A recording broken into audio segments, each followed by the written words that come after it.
Assalamualaikum, ketemu lagi kita di pembahasan atau materi tentang tekanan zat gas dan aplikasinya pada konsep tekanan dalam makhluk hidup. Untuk zat gas ini, tekanannya bisa dibuktikan seperti praktikum kalian kemarin di tugas KI 4 minggu lalu tentang gelas yang diisi air kemudian ditutup kertas HVS, kertasnya dibuka, tangan kalian dimundurin, apa yang terjadi? Nah, yang terjadi ternyata airnya nggak tumpah nih, kok bisa ya? Ternyata tekanan kenapa airnya tidak tumpah? Karena tekanan dari luar itu besarnya lebih besar daripada tekanan dari dalam gelas ini, sehingga dia tetap nempel di gelas dan airnya nggak tumpah. Bukti adanya tekanan pada gas itu misalnya yang kedua ini.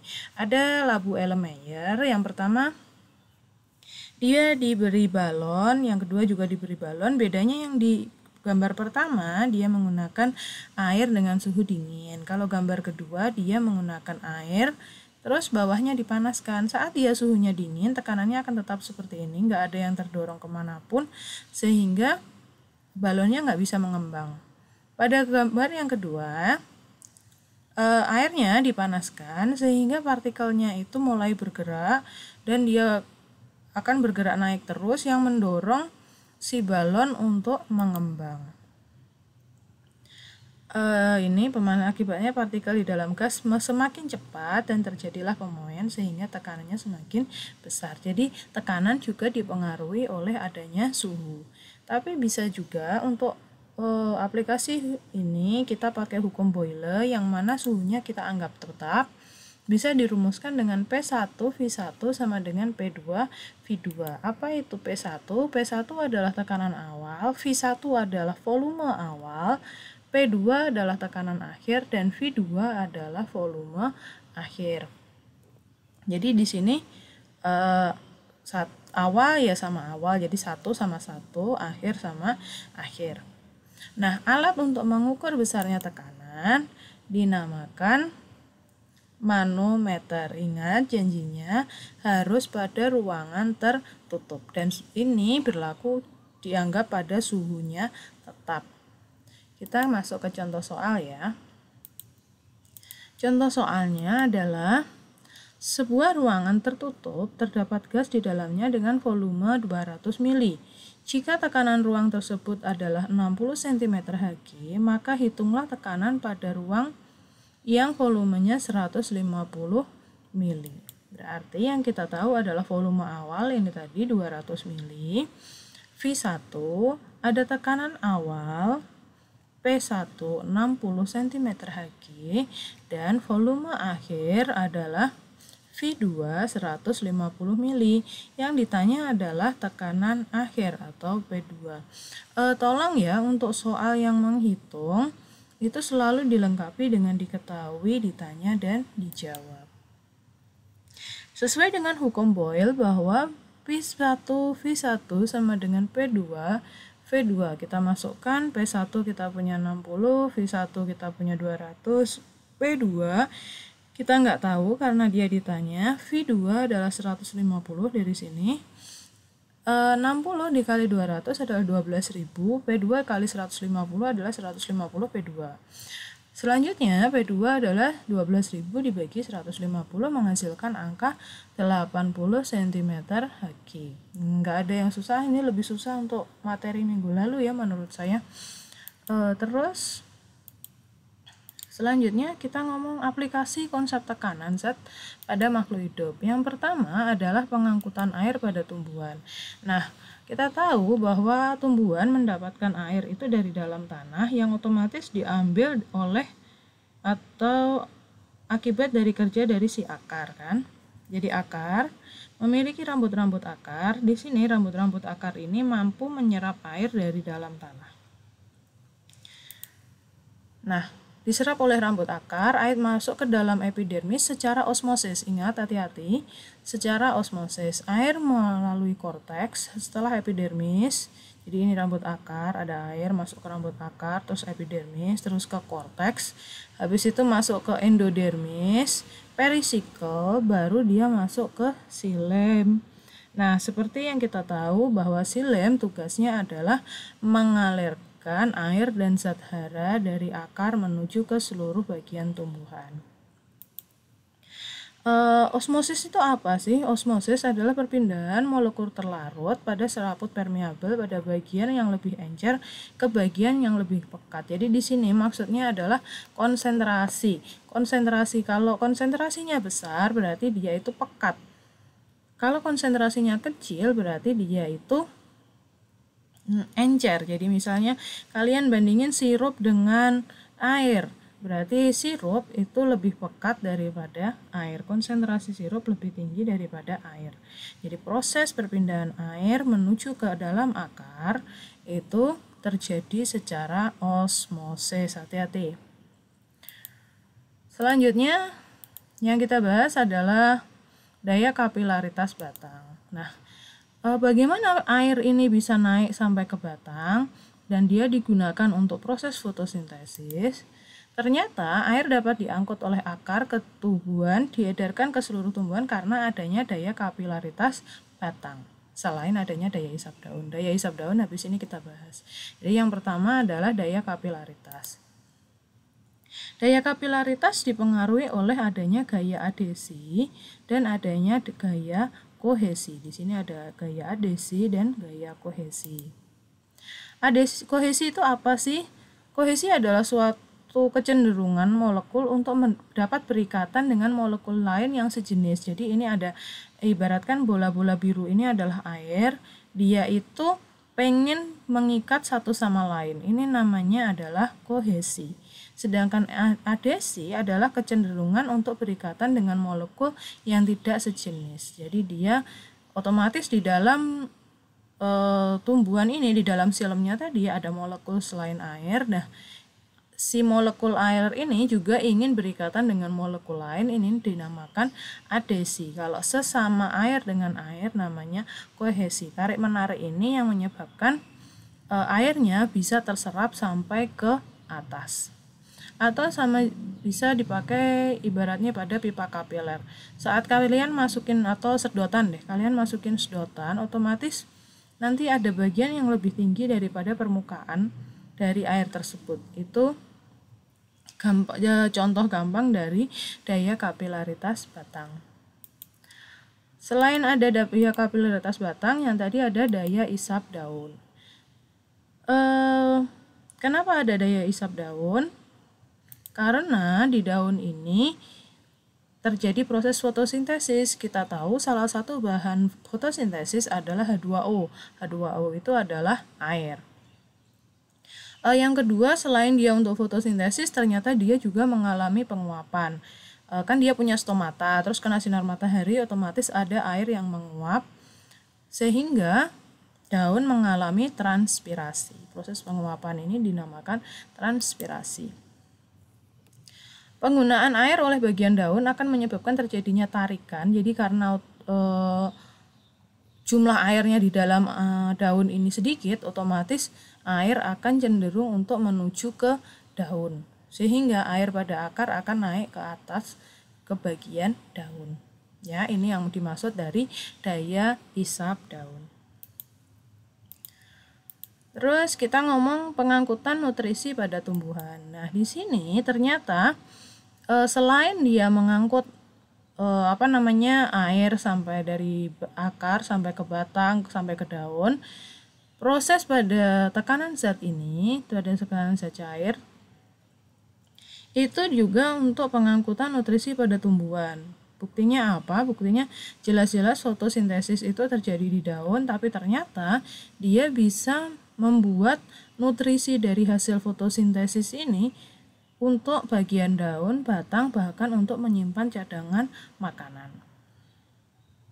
Nah, tugas siapa untuk mengalirkan semua nutrisi ini? Tugasnya si floem. Kalau floem mengedarkan hasil fotosintesis dari daun menuju ke seluruh bagian tumbuhan.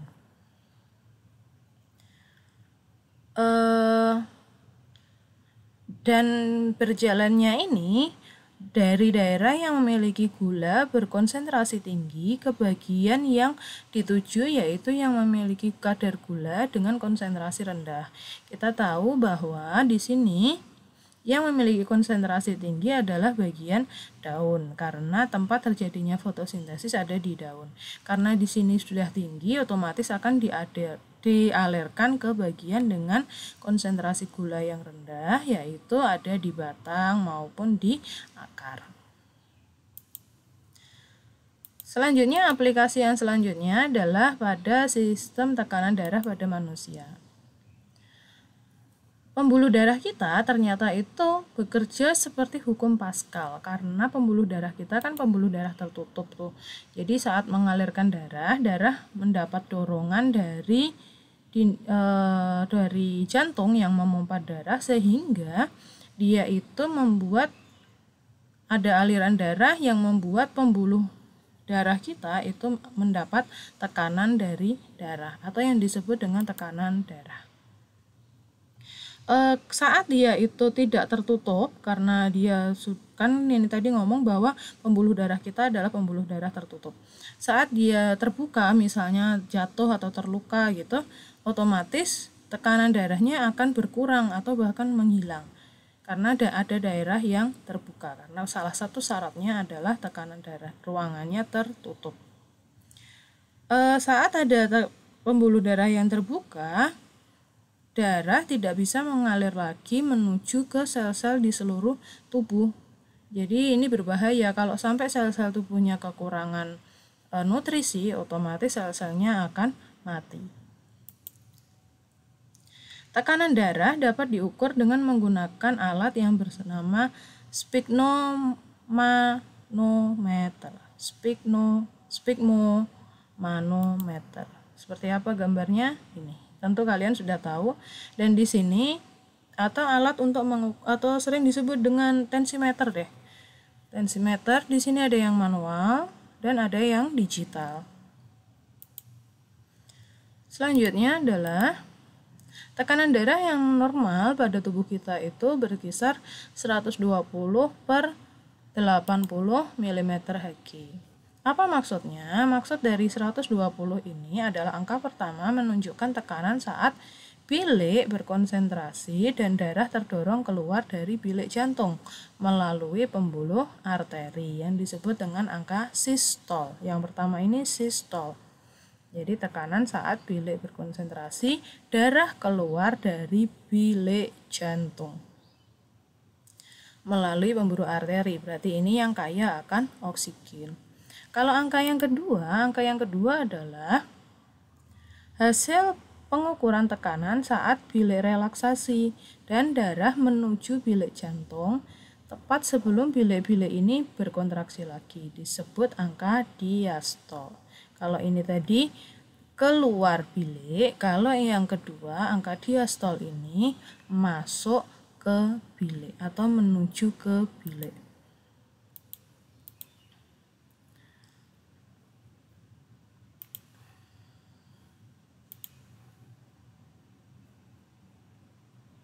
Nah, ini pada gambar untuk saat kalian dihitung tekanan darahnya.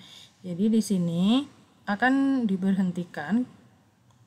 Ada kantong udara mengembang akibat adanya dipompa kan, ini dipompa, otomatis kantongnya mengembang yang membuat berhenti peredaran darah kita itu berhenti, arterinya menjadi tertutup. Dan di sini akan menunjukkan angka paling maksimal berapa? 120, berarti di sini normal. Habis itu setelah terdengar melalui bunyi stetoskop, dia akan dilepas. Sistem peredaran darahnya jalan lagi. Saat dia berbunyi, itulah yang ditunjukkan oleh angka diastol. Bisa 70, ini masih cukup normal. Jadi 120 per 70 atau 120 per 80.